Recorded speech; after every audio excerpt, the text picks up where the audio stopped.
You may have heard of The Noodler by Conductive Labs, and I was wondering, would it be possible to make something like The Noodler, there's something that gets reasonably close to what it does, using just apps and a MIDI controller? So I did a bit of an experiment to try and see if I could do that, and this is really what this video is about. So just to explain the Noodler very briefly, I mean, there are tons of videos on YouTube about it.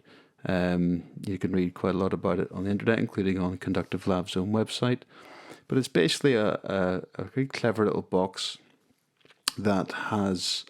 the idea is that if you've got lots of different synthesizers, and you want to be able to play them all together in a kind of an orchestrated fashion so that, they all work in key with one another and time synced, but without the complexity of having to sort of reach for all the different synths and control them, which is be a bit of a nightmare. The Noodler makes it simple to do all that orchestration from one easy place. And it looks like this. And the idea is that you've got these 4 different tracks: a pad, a drone, motif 1 and motif 2, and the motifs are really advanced arpeggiators. And then you've got at the heart of the device really these sort of 7 buttons that represent the modes of any given scale that you set within the Noodler. And the idea is that when you press one of the buttons, it'll trigger a chord, and that chord or parts of that chord will play on the various different sequencers, and then you press another button and it'll progress onto a different chord, and that'll all be perfectly synchronized across all the synthesizers, and they're all playing their parts, but everything's within key. And it can do lots of stuff to sort of maintain interest and add variety to the to the track as you sort of progress. So it's a real-time jamming kind of thing, hence the term Noodler. So they've kind of stopped making these at the moment because, as you can see there, due to the worldwide chip shortage. So that was really a thought, I'm just going to try and see what I can do in terms of using apps to build something similar. And you could never really cover the full spectrum of what the Noodler can do because it's very powerful, and I'd love to get one day for sure. But with this collection of apps that I'm about to show you, I think I've certainly covered a lot of the ground that the Noodler does. So my setup. So first of all, I'm using AUM as my kind of hub of operations, my DAW, if you like, and a number of apps that we'll get into, all AUV3. But I've also got a controller here, a MIDI controller, the Nano Control 2, which will act as my interface. Okay, and then I've also got the an Alesis QX49 keyboard controller, MIDI controller, which also has some knobs and sliders, which will also be useful to give me more points of control. Because really the idea with this is that I don't want to have to touch the screen at all. The Noodler is all about interacting with just the black box that is the Noodler. And obviously it can orchestrate hardware synths or soft synths, or could even be apps on an iPad or an iPhone. And the point is that you only have to interact with the Noodler. So that's part of the what I'm trying to get to, is really just be able to use and only have to use the MIDI controller surfaces. Okay, so you can see in AUM I've got 4 tracks set up just like the Noodler: drone, pad, motif 1 and motif 2, which are the arpeggiators. And then on the left hand side I've got a MIDI strip with a number of apps that are kind of vital for pulling all of this together. So first of all, the heart of it is you need something that's going to basically let you trigger chords, different chords within a scale, and Chord Polypad from Laurent Colson is ideal for that. I really like it, and it comes with a bunch of built-in chords presets. You can generate lots of chords all within the same key. There are various options to be able to do that. So it's ideal. And the thing I like about Chord Polypad and why it lends itself really well to this particular experiment is everything is externally MIDI triggerable. So I can basically set it up so that my buttons on my Nano Control can be used to trigger each of these pads. And actually, I've using the record buttons on the Nano Control as my chord trigger buttons. So this would be, analogous to the circle of buttons, which representing the various modes of a scale that the noodler has. Okay. Now the Chord Polypad is a little bit fussy in terms of the input that it'll take to be able to trigger these chords. So you're confined to one of these groups. So to be able to map my the buttons from my MIDI controller and sort of convert those to the MIDI input or the note input that Chord Polypad will respond to, I've had to use something to do some conversion. So I'm using MFX Convert, which is a handy little utility, and that's just basically, you learn the notes and then you set the note that you want to convert that to, and it's pretty powerful actually, this little utility. Another way of doing that would be, there are other things, I think Mosaic or Streambiter, I think something like that you could use, but another way I found to do it was to use, alternatively, was to use LK Matrix, which I really like LK Matrix. I use it for obviously things way beyond just this, but so this has a MIDI learn, so you can basically say, all right, well, I want that button to trigger this MIDI clip, because Matrix is all about MIDI clip launching. Sorry.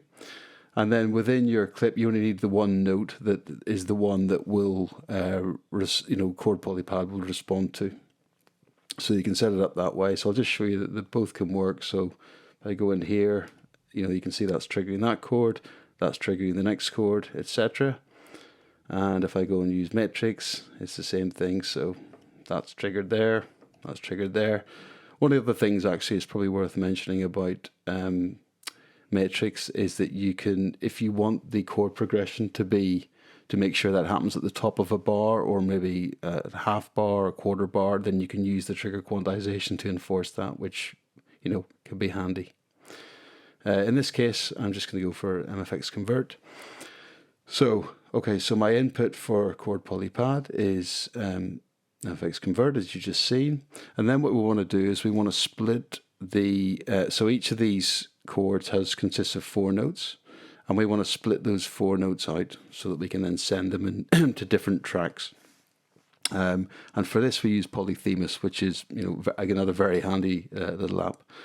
So Polyphemus will literally do that. It will, you feed it the output from Chord Polypad, and it will break those individual notes out into different lanes, if you like, or different tracks.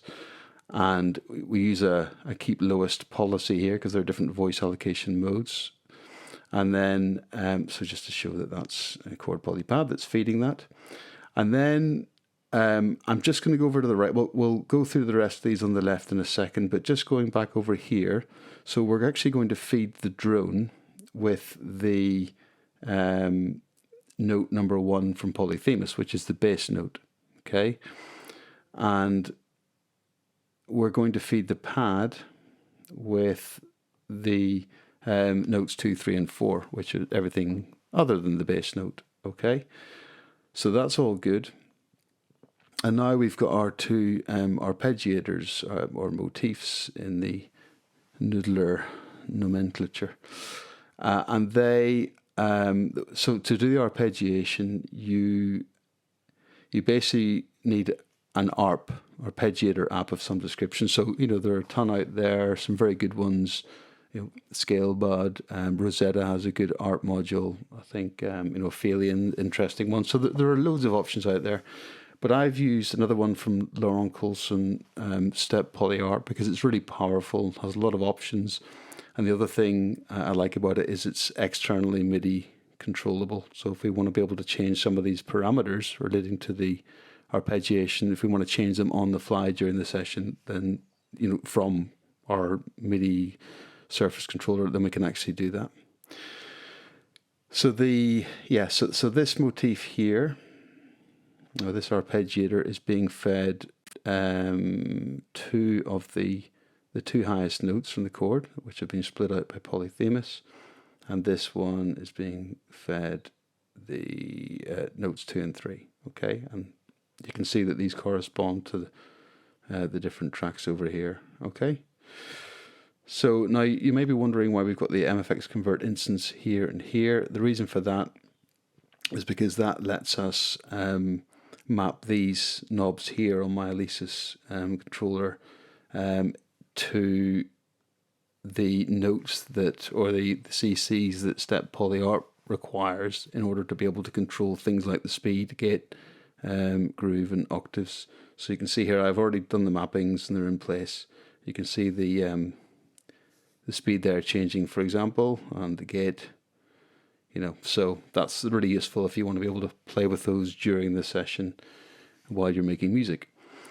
I think that's pretty much all of the setup. So I've, you can see the apps that I'm using here. There's some really awesome synths on available for iOS. So I'm using Synthmaster 1 as my drone, Lorentz as my pad, ISEM, and Xeon as my two motifs. And this is the point, it's orchestrating across these different, completely different synths in real time, just by me pressing buttons, as you'll see. So let's give that a whirl. Before I do, I'll just show you the connectivity matrix. It doesn't slide, does it? So yeah, if you're interested, you can maybe pause on this and take stock. Okay, so we kick off then. I've mapped some of these sliders. It's kind of outside of what the noodler would do, but I've mapped sliders to volumes, and I've mapped these knobs to a low pass filter that I've added to each track, and I'm actually using the low pass filter to sort of open up the voices in each case, and it's good to just be able to add some interest to the track as well. Okay, so we just hit the first chord, and that's actually going to be playing now. So I'm going to open up the drone.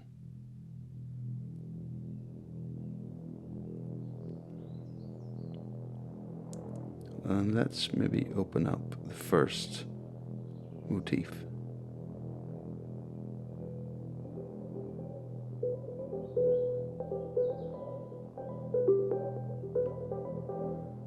And we'll open up the pad.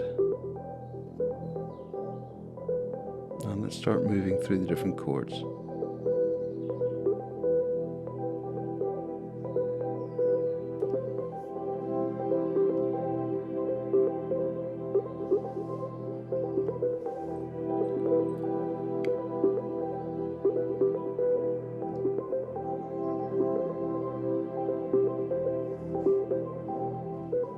Okay.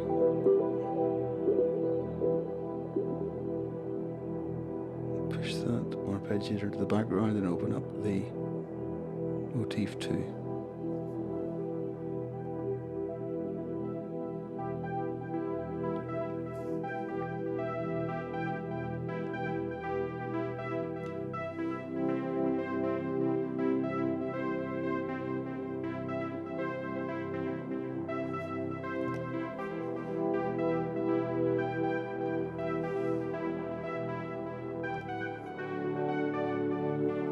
Dead easy, just hitting buttons. I'm not interacting with the screen at all, as you can see.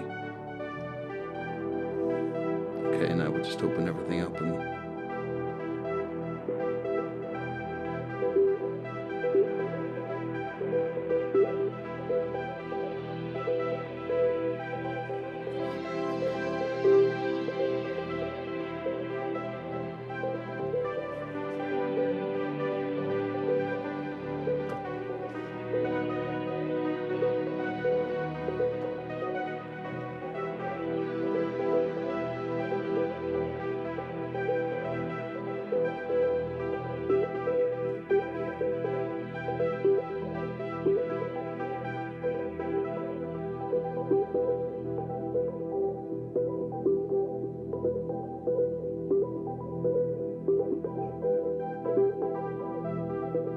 I didn't show you the changing the sort of arpeggiator on the fly. So I got this bottom row mapped to the second motif. Speed it up. Open the gate.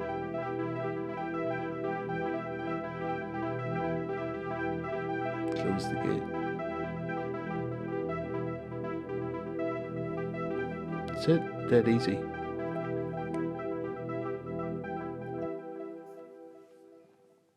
Voila. Hope you find that interesting.